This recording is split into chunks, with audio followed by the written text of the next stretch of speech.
Welcome to my channel apex life Tamil.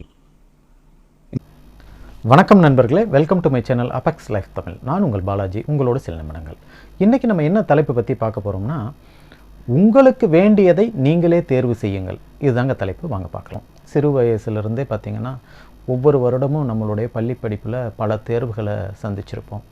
காலாண்டு தேர்வு, அரையாண்டு தேர்வு, முழு ஆண்டு தேர்வு, இந்த மாதிரி தேர்வுகளை நம்ம சந்திச்சிருப்போம்.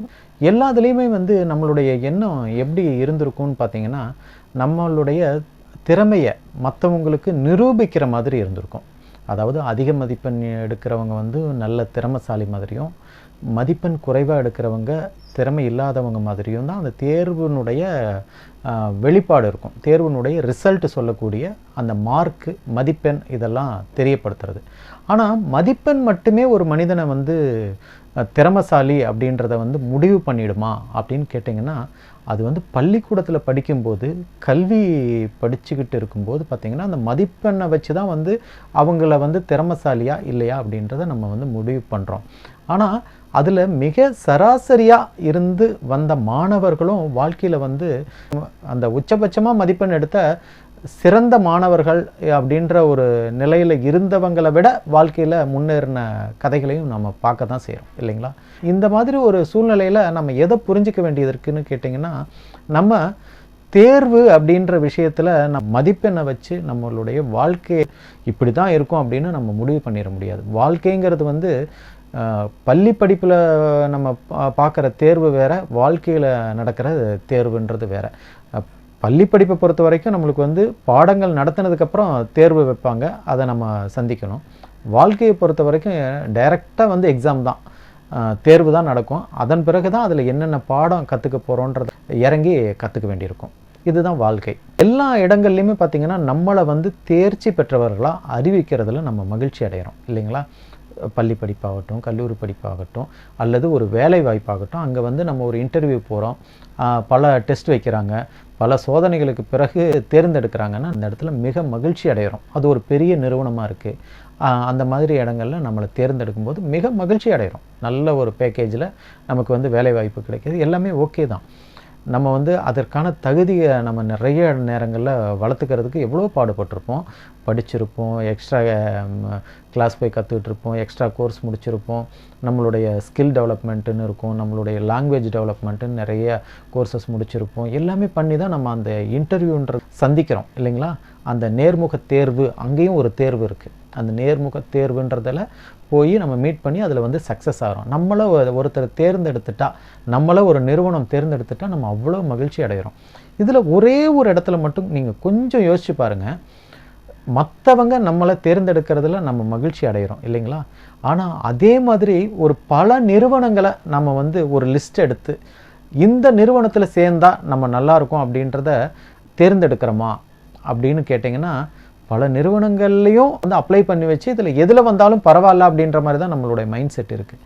இந்த மாதிரி இடத்துக்கு, இந்த நிறுவனத்தில், இந்த போஸ்டிங்கில் நம்ம போய் சேர்றது, நம்ம இந்த நிறுவனத்தை தேர்ந்தெடுக்கணும், அதற்கேற்ற மாதிரி நம்மளுக்கு திறமையை வளர்த்துக்கணும் அப்படின்னு நீங்கள் தேர்ந்தெடுக்கிற நிலையில் நீங்கள் உங்களை உயர்த்திக்க முடியுமா அப்படின்னு ஒரு கேள்வி கேட்டால் நிச்சயமாக முடியுங்க. ஏன்னா ஒரு இன்டர்வியூவில் போய் பாஸ் பண்ணி அந்த வேலையில் சேர தகுதி இருக்கிறவங்க யாராலையுமே ஒரு நிறுவனத்தையே தேர்ந்தெடுத்து அந்த நிறுவனத்தில் உங்களுடைய தகுதிக்கேற்ற வேலையை நீங்கள் உருவாக்கிக்க முடியும்.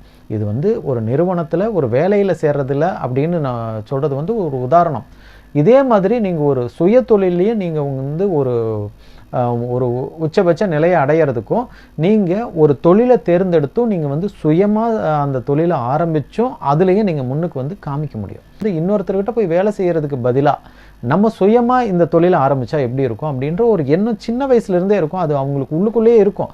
ஆனால் நம்மளை சுற்றி உள்ளவங்க எல்லாருமே வேலைக்கு போய் தான் சக்ஸஸ் ஆகியிருக்காங்க. பிஸ்னஸ் செஞ்சு சக்ஸஸ் ஆனவங்களை அவங்க நேரடியாக பார்த்துருக்க மாட்டாங்க, அல்லது அவங்களோட நெருங்கி பழகியிருக்க மாட்டாங்க. பிஸ்னஸில் இருக்கிறவங்களுக்கு சில நேரம் லாபம் வருதுன்றாங்க, சில நேரம் நஷ்டம் வருதுன்னு சொல்கிறாங்க. பிஸ்னஸில் இருக்கிறவங்க சில நேரம் முடங்கி போகிறதையும் கால சூழ்நிலையில் பார்த்துருப்பாங்க அவங்களுடைய கண்ணோட்டத்தில். அப்படி இந்த பிஸ்னஸில் இருக்கிறவங்க நிறைய நேரங்களில் முடங்கி போனாலும் மறுபடியும் அவங்க விழித்தெழுந்து மறுபடியும் ஒரு புதிய முயற்சியோடு எழுந்து அடுத்த முயற்சியை செய்கிறத நம்ம பார்க்க முடியும். அதனால் இதில் நீங்கள் வந்து ஒரு வேலை வாய்ப்பாக இருக்கட்டும், ஒரு சுய தொழிலாக இருக்கட்டும், ஏதாவது ஒரு சர்வீஸாக இருக்கட்டும், உங்களுடைய வாழ்க்கைக்கு என்ன தேவை அப்படிங்கிறத வந்து நீங்களே தேர்ந்தெடுக்கிற மாதிரி ஒரு சூழ்நிலைக்கு உங்களுடைய தகுதியை வளர்த்துக்குங்க.